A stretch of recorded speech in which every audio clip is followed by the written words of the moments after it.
बोलिए गायत्री माता की जय।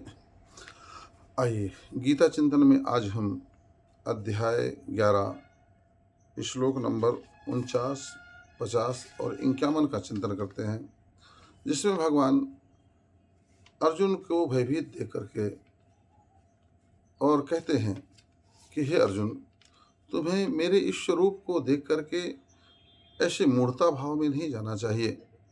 ऐसे तुझे डरने की आवश्यकता नहीं है। माते व्यथा मा च विमूढ़ भावो दृष्ट्वा रूपम घोरमिदृढं ममेदं व्यपेतभिः प्रीतमनः पुनस्तं तदेव मे रूपमिदं प्रपश्य। देखो भाई, भगवान का स्वरूप तो वैसे भी मनुष्य के इन नेत्रों से देखा नहीं जा सकता है, क्योंकि हमारे शरीर की, हमारी इंद्रियों की एक क्षमता है। हम उस क्षमता के अनुरूप ही इस संसार को, संसार की वस्तुओं को जान सकते हैं, मगर परमात्मा असीम है और उस असीम परमात्मा को जानने के लिए, समझने के लिए, देखने के लिए, अनुभव करने के लिए हमारी इंद्रियां सक्षम नहीं हैं।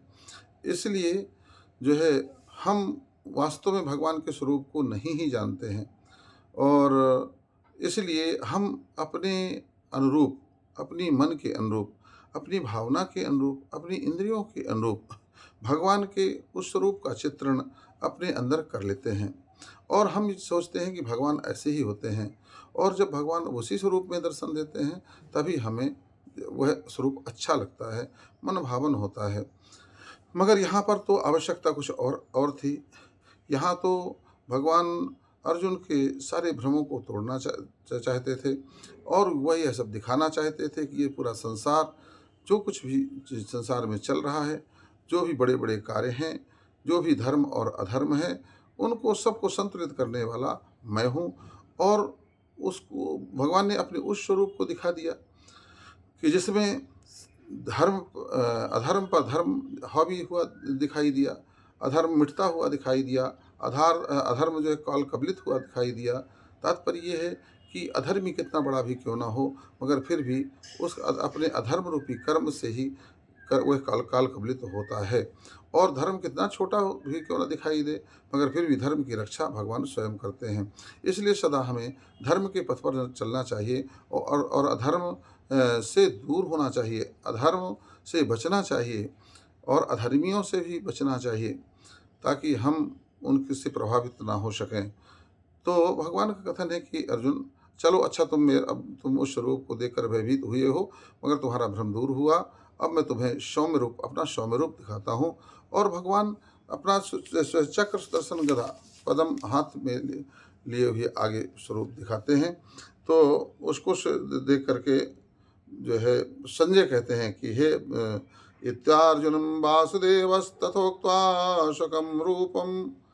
स्वपं रूपं दर्शयामास भूयः आश्वासयामास च भूयितमेनं भूत्वा पुनः सौम्य वपुर्महात्मा।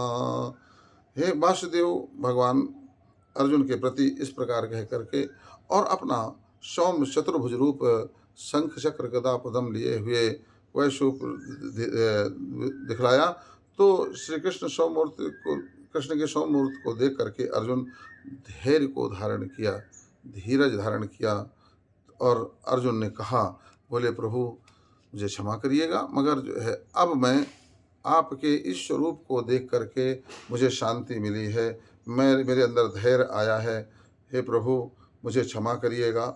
और दृष्ट्वेदं मानुषं रूपं तव सौम्यं जनार्दन इदानीमस्मि संवृत्तः सचेता प्रकृतिं गतः।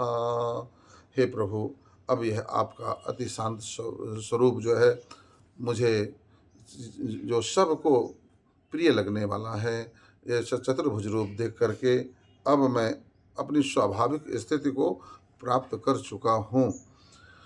अर्थात भगवान के सौम्य स्वरूप का ही भक्त दर्शन करना चाहता है। यह तो अलग बात है कि भक्त की रक्षा के लिए, संसार की रक्षा के लिए भगवान तरह तरह से अनेकों रूप रखते हैं। हिरण्याक्ष जब धरती को रसातल पर खींच कर ले गया तो भगवान उसके अनुरूप जो है 12 रूप को भी जो है भगवान ने धारण किया। भगवान अपने प्रहलाद की रक्षा के लिए भगवान जो है नरसिंह रूप को भी धारण किया। तो जब जब जैसी जैसी ज़रूरत पड़ी है तब तब भगवान ने वैसा रूप को धारण किया है, मगर अपने प्रिय भक्त के लिए वह सौम्य स्वरूप लेकर के ही सामने प्रस्तुत होते हैं, जैसा कि अभी पुनः अर्जुन के सामने भगवान प्रस्तुत हुए। बोली गायत्री माता की